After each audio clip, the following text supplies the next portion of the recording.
Assalamualaikum warahmatullahi wabarakatuh. Bismillah walhamdulillah wassalatu wassalam ala sayyidina Rasulillah Muhammadin ibni Abdillah wa ala alihi wa sahbihi wa man walah.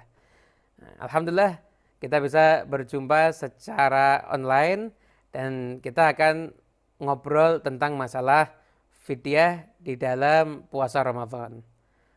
Pembahasan yang pertama, siapakah yang wajib untuk membayarkan fidyah? Yang pertama adalah orang yang udah tua.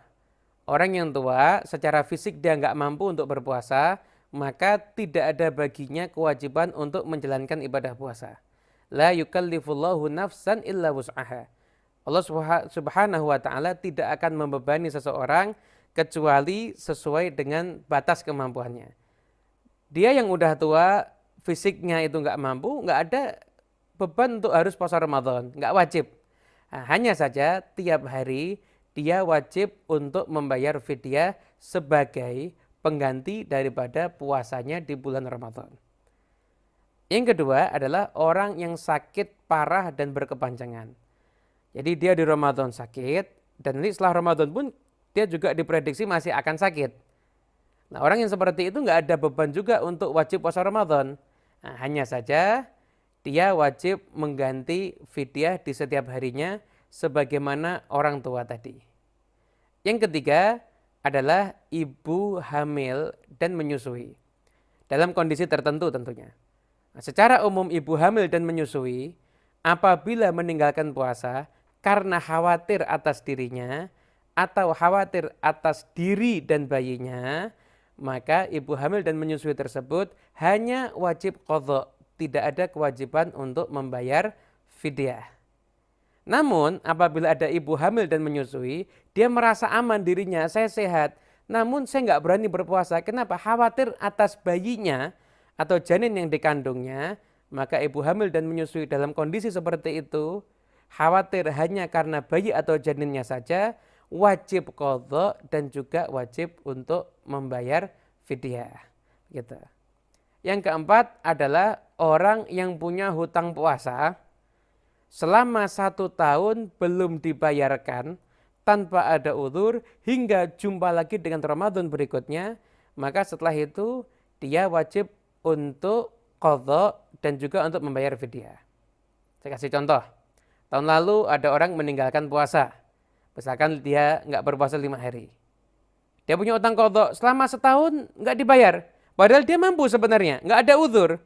Sampai datang Ramadan saat ini, maka selesai Ramadan ini, hutang Ramadan di tahun sebelumnya itu masih dalam tanggungannya dia. Nah, karena dia sengaja terlambat, dia nggak ada uzur, maka hutangnya itu berkembang. Jadi 5 harinya sama, hanya saja per harinya ada tambahan untuk membayar fidyah. Begitu. Kemudian setelah itu, pembahasan yang berikutnya adalah berapa ukuran fidyah? Ukuran fidyah itu sebenarnya 1 mud, 1 tangkupan tangan Rasulullah SAW. Nah, hanya saja 1 mud itu kalau sekarang kan susah. Tiap orang kan berbeda-beda. Sama para ulama dikonversi. 1 mud itu berapa? Nah, pendapat yang paling aman 1 mud itu adalah 7,5 ons. Jadi perharinya apabila kita itu nggak berpuasa, orang-orang tua tadi atau yang sakit tadi nggak berpuasa, maka per hari dia punya tanggungan 7,5 ons. Kalau mau digenapkan 1 kilo itu akan lebih bagus. Kenapa? Karena sisanya itu sedekah. Kemudian setelah itu kepada siapa fidyah ini dibayarkan? Nah, tentunya kepada fakir dan miskin yang berhak untuk menerima zakat. Siapa sih orang fakir? Orang fakir itu orang yang nggak punya penghasilan atau penghasilannya nggak mencapai setengah daripada kebutuhannya. Orang miskin adalah orang yang punya penghasilan namun penghasilannya tidak mencapai total daripada kebutuhannya. Fakir dan miskin itu golongan yang berhak menerima zakat dan mereka adalah sasaran yang boleh untuk menerima fidyah. Lalu apakah boleh apabila misalkan kita bayar fidyah di akhir Ramadan, lalu kita berikan hanya kepada 1 orang fakir atau 1 orang miskin, apakah diperbolehkan? Maka hukumnya adalah diperbolehkan. Gitu. Kemudian bagaimana tata cara pembayaran fidyah?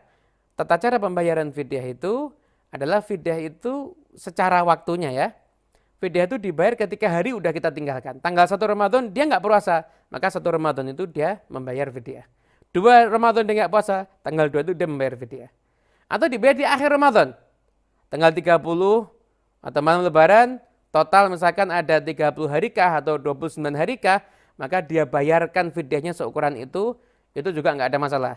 Yang nggak diperbolehkan menurut mayoritas ulama madhab Syafi'i adalah apabila membayar di awal. Masuk tanggal 1 Ramadan, dia membayar fidyah untuk 30 hari sekalian. Jadi puasanya belum dijalani, namun dia udah bayar fidyahnya terlebih dahulu, maka itu hukumnya adalah tidak diperbolehkan. Menurut mayoritas ulama mazhab Imam Syafi'i. Kemudian kita bayarkan fidyah dalam bentuk apa?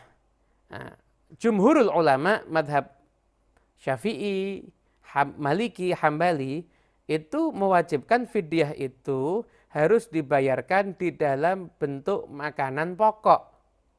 Gitu, dalam bentuk makanan pokok.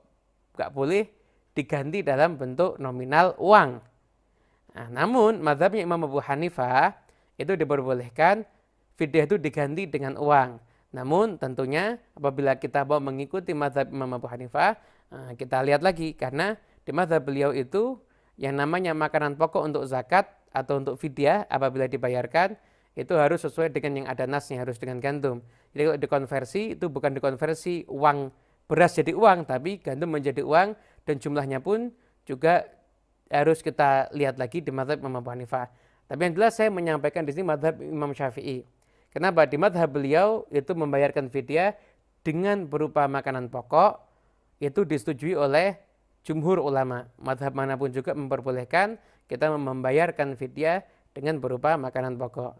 Dan memang kita juga memandang mayoritas di negara kita itu kan pondok-pondoknya ulamanya adalah mengikuti mazhab Imam Syafi'i.